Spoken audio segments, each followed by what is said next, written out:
ગાંધીનગર શહેરના સેક્ટર 24-28 અને આદિવાડા વિસ્તારમાં પાણીની પાઇપલાઇન લીકેજના થવાના કારણે દૂષિત પાણીથી બાળકો અને નાગરિકોમાં ટાઇફોઇડના કેસ સામે આવ્યા છે, જે અંગે ગાંધીનગર લોકસભા ક્ષેત્રના સાંસદ તેમજ કેન્દ્રીય ગૃહ અને સહકાર મંત્રી અમિત શાહે નાયબ મુખ્યમંત્રી હર્ષ સંઘવી, જિલ્લા કલેક્ટર તેમજ મ્યુનિસિપલ કમિશનર સાથે ચર્ચા કરી વર્તમાન પરિસ્થિતિ અંગે સંપૂર્ણ વિગતો મેળવી યુદ્ધના ધોરણે કામગીરી કરવા સૂચના આપી છે। જાહેર સ્વાસ્થ્યના હિતમાં ગાંધીનગર મહાનગરપાલિકા દ્વારા રવિવારે કડક કાર્યવાહી હાથ ધરવામાં આવી હતી।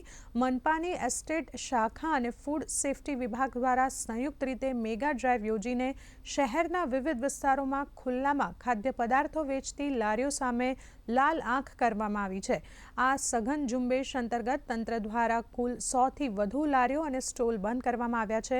મહત્વનું છે કે શંકાસ્પદ ટાઇફોઇડના 113 કેસમાંથી અત્યાર સુધીમાં 113 કેસ સામે આવ્યા છે, જેમાંથી 94 દર્દીઓને ગાંધીનગર સિવિલ તેમજ સેક્ટર 24 અને 29ના યુએચસીમાં સારવાર આપવામાં આવી રહી છે।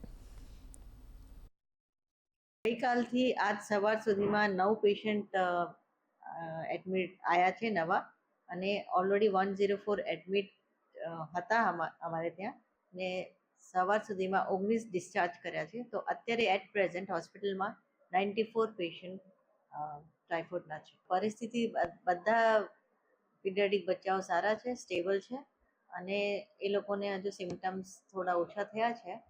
અને આ ટાઇફોઇડનો ઇન્ક્યુબેશન પીરિયડ 15 દિવસનો હોય છે।